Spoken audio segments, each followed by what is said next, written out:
Hi, welcome to the Mangala Samiti podcast, where I talk about business, life, personal development, and other ideas that matter. I am your host, Mangala Samiti, and I am many things: a chartered global management accountant, CFO, author, voiceover artist, and so much more. But I really am just one thing, and that is a creator. I create content and solutions to problems and challenges. I hope this podcast will help you on your own journey to greatness. My oh my, what a roller coaster the last couple of weeks have been. I traveled to Zambia to spend time with the family after the loss of my dear grandmother, my mom's mom, the matriarch of the family. What a force to reckon with she was. She genuinely taught me a lot, scolded me when the need arose, told me to watch out for girls, that they lie. There was plenty of love between me and her. She put a smile on my face every single time I was in her presence. Her unending wisdom from the years of life she's seen was absolute gold.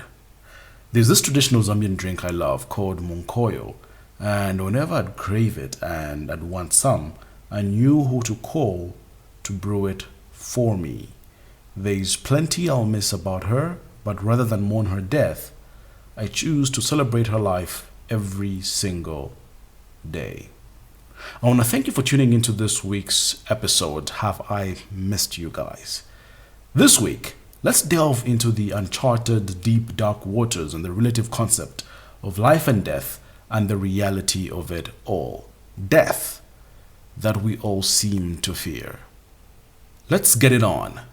If I asked you, do you fear death? And if you do, why exactly do you fear it?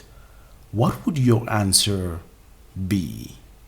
See, I drove to Zambia via Botswana and back to South Africa. I combined 6 days on the road in one hell of an exhilarating drive that also did have me in deep thought, looking at the natural beauty and wonder of the world and the road ahead that at times would bump into the big, beautiful blue sky that had clouds looking like they were just painted on this beautiful blue backdrop with the kilometers I had to go, and thinking, could death really be that simple?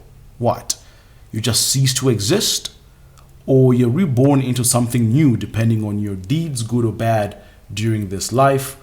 Or you go to a place for eternal suffering called hell, or perhaps a place of eternal euphoria called heaven, where that's all it is?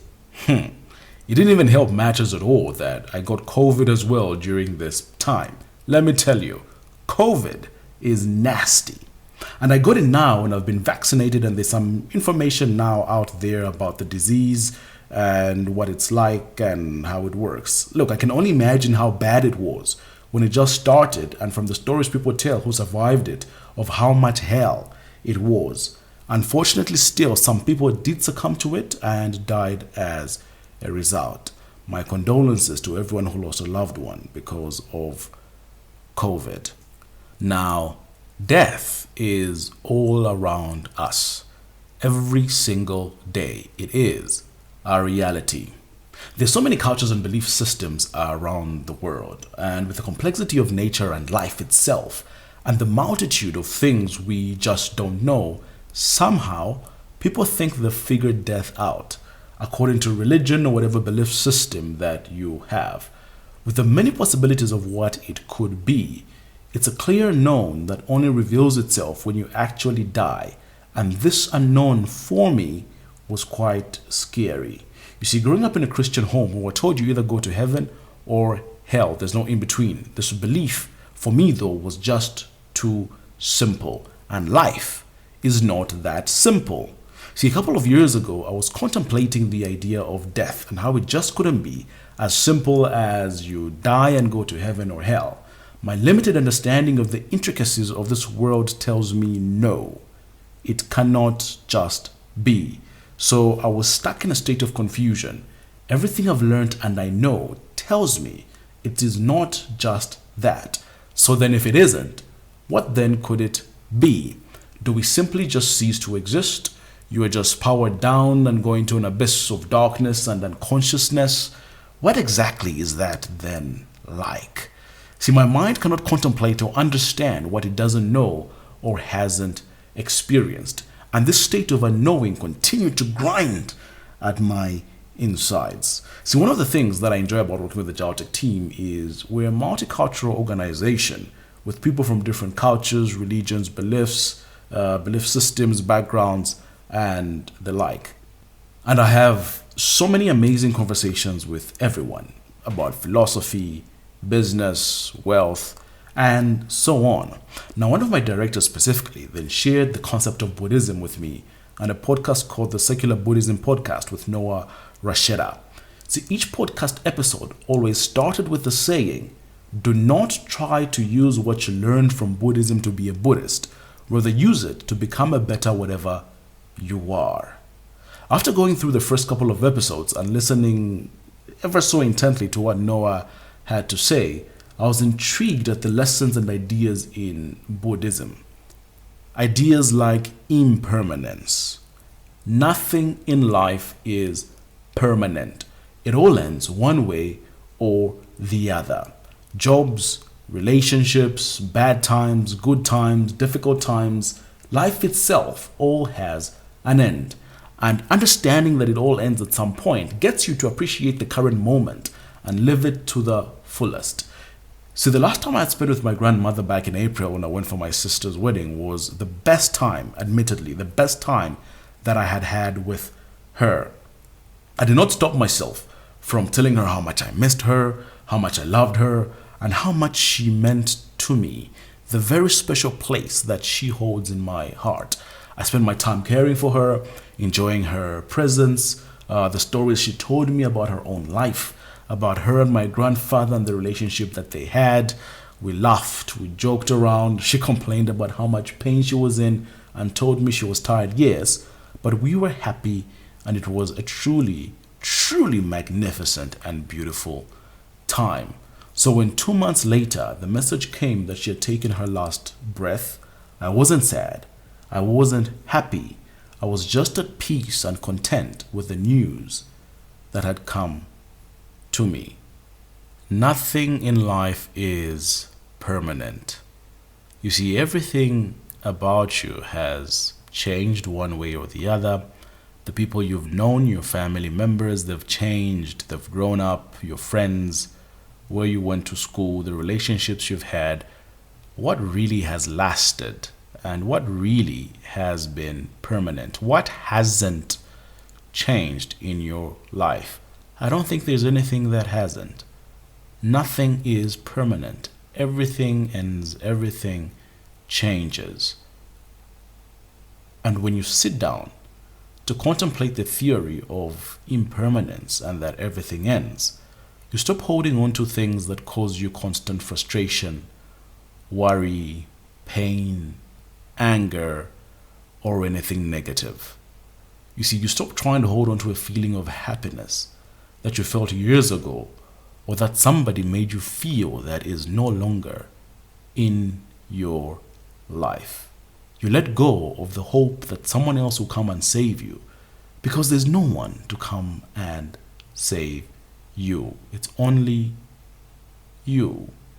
You let go of a life that once was, where you were doing great things, but things went wrong. You continuously say, I was once this, I was a great this, I was that, which you're not anymore. Life has changed. You've changed. Things around you have changed.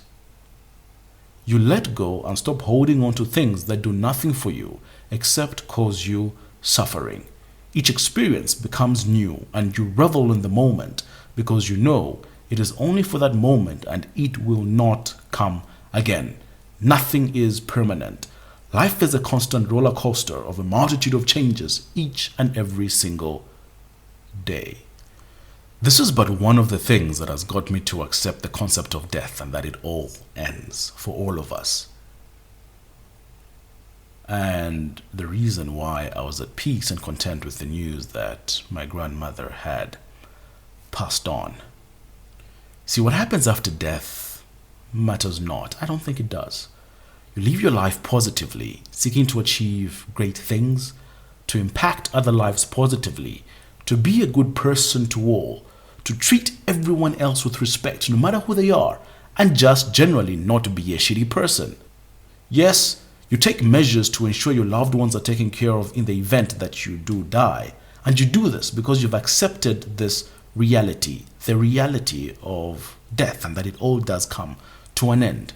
See, many out there don't want to face this reality and think they'll live forever, but death will come for us all, no matter who or where you are.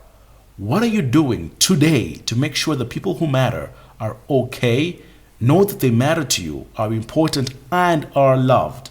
I encourage you to take some time to do this introspection and come to terms with what this could mean for you, and then act in a manner that is consistent with this. If it's telling someone you love them, you want to be in their lives, you want to try something new, maybe go to a new place, take the leap. After all, as Lewis Carroll said, in the end, we only regret the chances we didn't take, the relationships we were afraid to have, and the decisions we waited too long to make. Nothing in life is permanent. Everything ends. Come to this realization and the belief that this is indeed true. And once you realize that, live each and every moment to the fullest. I want to thank you so much for tuning in. I'm so glad to be back delivering these podcasts to you every Monday as promised. As usual, please do send me some feedback on mangaliso.meaty@gmail.com. I always look forward to receiving your feedback and knowing that this podcast is making some sort of a difference in your lives. Remember, once again, nothing is permanent. Live each and every moment to the fullest. Until next time, have a great week.